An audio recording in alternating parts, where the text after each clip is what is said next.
Welcome back. Let's talk about the controls panel because this is where the real work happens. If the dashboard is your health checkup, this page is the training room. It's the hands-on workspace.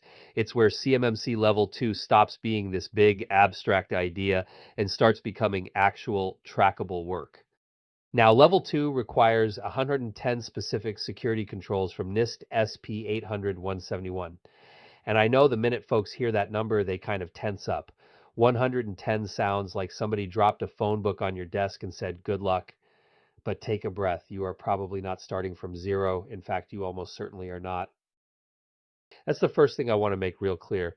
A lot of companies, especially manufacturing firms, machine shops, aerospace suppliers, IT support teams, they're already doing part of this work through the normal tools they use every day. They just may not be calling it by the control name yet. That's a very different problem than having nothing at all. So, for example, if you already have Windows password policies in place, well, you've already started on account management. If you've got a firewall protecting your environment, you're already addressing boundary protection. If your team backs up data, then you're doing work that connects to contingency planning. That matters a lot. And that's really the spirit of this page. The controls panel is not telling you to build all 110 controls from scratch with your bare hands and a cup of cold coffee. It's helping you document what already exists and then identify the actual gaps. That's a much more manageable task.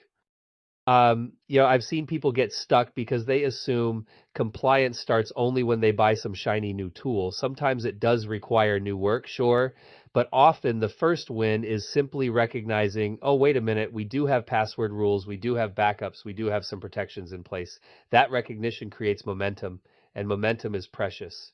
On this page, all 110 controls are organized by domain, and each control can be opened up as a card. The helpful part here is that the cards are written in plain English, not dense technical jargon. So instead of staring at a requirement and wondering what on earth it means, you can see what it means, what you need to do, and what proof you need. That's a big shift from confusion to action. And each control card gives you practical tools right there. Status editing, notes, upload evidence, ask AI about this, and generate policy. So you're not bouncing all over the system trying to remember what comes next. The workflow is right in front of you. If you need proof, there's a place for it. If you need explanation, there's a button for that. If you need policy language, same story. There's also a bigger ecosystem around this, which is pretty smart. The dashboard gives you the readiness view. The health report shows your domain scores. The evidence locker stores proof. The PONM tracker helps you manage gaps. Documents can generate your SSP and policies using your real control statuses. So the controls panel isn't isolated. It's the operational center that connects all that other stuff. So if you remember one thing from this first part, make it this. The controls panel is where compliance gets practical. It's not about panic. It's not about pretending you're perfect. It's about saying, here's what we already do, here's what we can prove, and here's what still needs attention. Honestly, that's how good compliance work starts. All right, so how do you actually use this page without getting overwhelmed? Keep it simple. Use the domain filter and focus on one area at a time. That's the move. Don't try to swallow all 110 controls in one sitting, because that's how perfectly smart people end up staring into space, wondering why they opened the laptop in the first place. The recommended place to start is the access control domain, or AC. Usually that's the easiest place to begin because most companies already have some kind of password or account management in place. Maybe not polished, maybe not fully documented, but usually something is there. That makes it a good starting point because you can get early wins.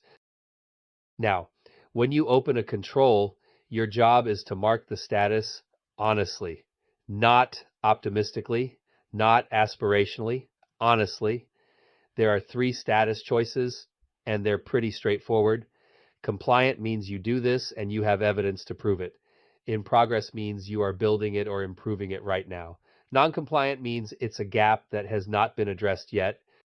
That middle one, in progress, is important because it gives you room to be truthful without feeling like you failed some kind of quiz. A lot of compliance work lives there for a while, and that's okay. The goal is accuracy. Honest documentation beats perfect documentation every time. I'll say that again because folks need to hear it. Honest documentation beats perfect documentation every time. For each control, add a one-sentence note explaining how you meet it. Keep it plain, keep it specific. Something like MFA enforced via Azure AD, or all laptops encrypted with BitLocker. Short notes like that are gold because they tell an assessor exactly how you're meeting the requirement. If you need more room, you can click the edit icon and expand the card. And this is where the system really helps you. Every control card can also connect to evidence, and the AI on the page knows the exact control and your compliance status. So when you use Ask AI about this, you're not getting some generic lecture. You're getting help tied to that one specific control. Same with policy generation. It all stays grounded in the work you're doing. So here's your first action step, and I mean like right now after this episode. Go to the access control domain and find AC-2 account management, mark the status. If you have password policies, mark it compliant.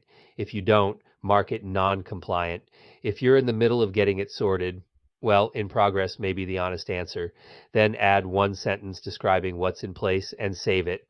That's it. Don't overcomplicate it. One control, one status, one sentence, save. And I know that can sound almost too simple, but simple is exactly what breaks the ice. Once you mark one control, then maybe you do three or four.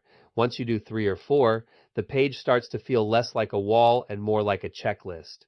You begin to see progress instead of just requirements.